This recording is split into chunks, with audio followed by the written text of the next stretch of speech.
I'll never forget the tidbit of advice that great Aunt Susie offered my husband and I on our wedding day. She said, in order to make a man happy, you need to understand him a lot and love him a little. But in order to make a woman happy, you need to love her a lot and not understand her at all. While this is funny on the surface, it really gets to the depth of our struggle and interactions between men and women. Actually, if you Google how to understand a woman, you're going to get 646 million results. But is this necessarily a bad thing? Does it matter that we're almost two completely different species? I mean, as they say, men come from Mars and women come from Venus, right? In the last 4 years in my pursuit in the science of psychology, trying to understand human nature, I've come to realize that this is actually a terrible thing.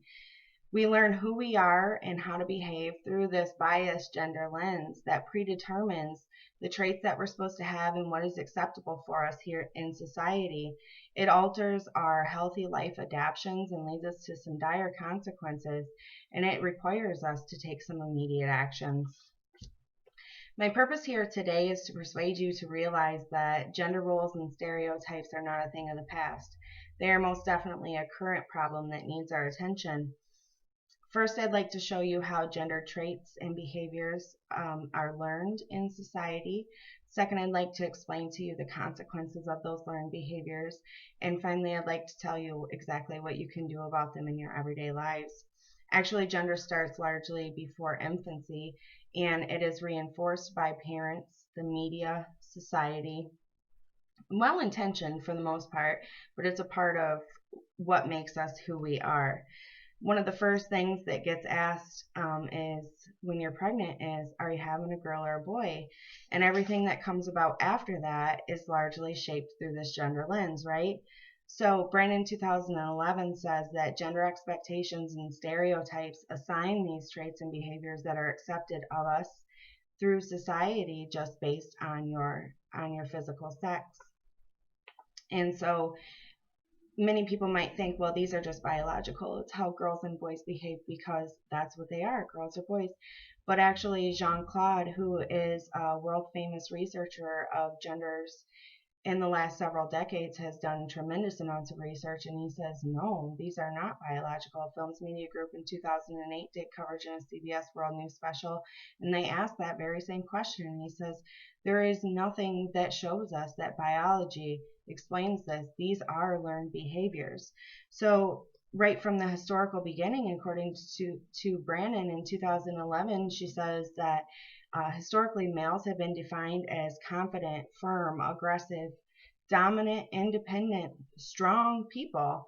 On the other hand, females, they're patient, they're sensitive, they're nurturing, they're dependent, they're meek, and they're timid. So how do we learn these things? We learn these things right from the beginning. And like I said, well-intentioned parents, us in society, here we have this little girl. She's calm. She's playing with her baby dolls. She's nurturing. She's soft, right? Now, what do we teach our boys?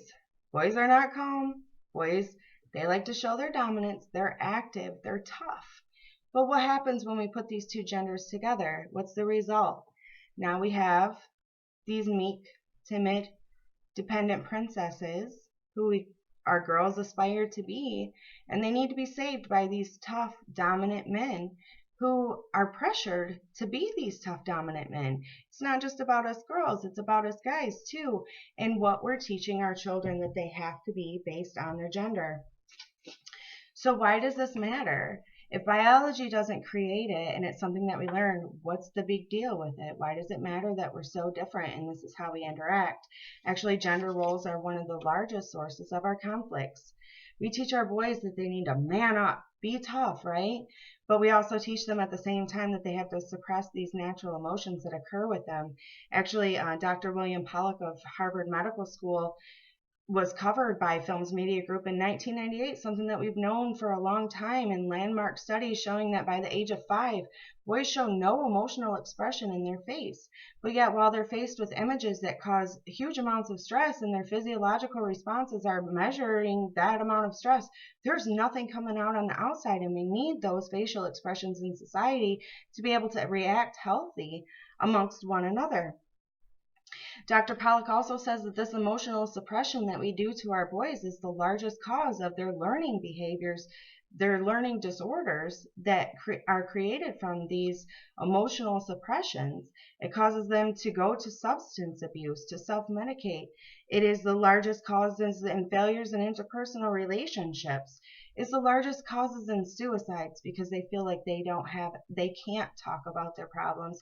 These are huge issues that we face in the world today. So how about what we do to our girls? What do we do to our girls? We teach our girls that how they look and their femininity defines more of who they are and is more important than what they do or how they're treated or what they have to say. Media experts covered by Films Media Group in 2008 said in the 90s this started this huge sexual objectification of women.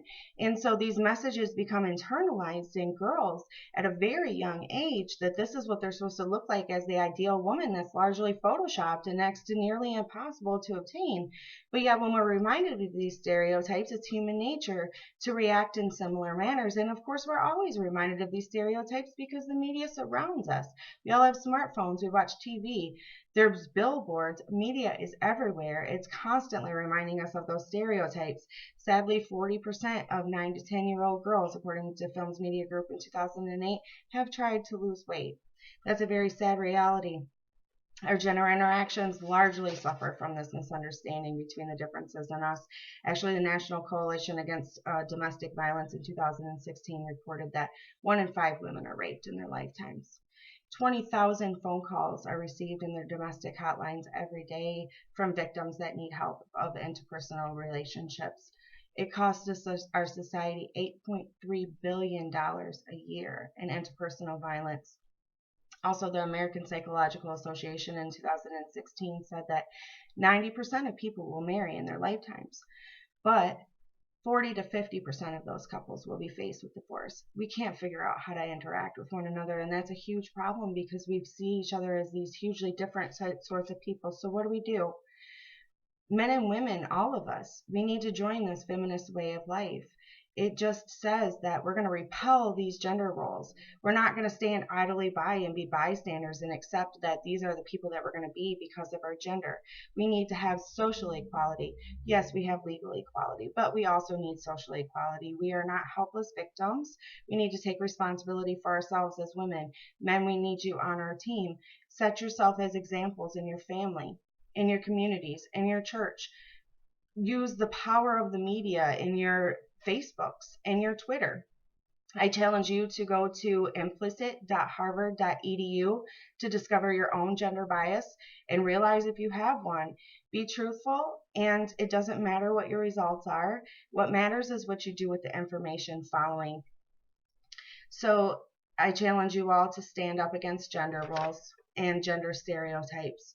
Everything that we think and how we display ourselves, everything that is accepted by society is constructed through this gender lens, and it needs to be addressed because it's terrible for society, it's terrible for our children, and it's terrible for our future. So I would appreciate if the next time that you're reminded that we are these huge contrastingly different species, that we come from different planets, that men and women are so different, I would like to remind you that we're not all that different at all. We actually do all come from planet Earth. So thank you for listening, and thank you for your attention.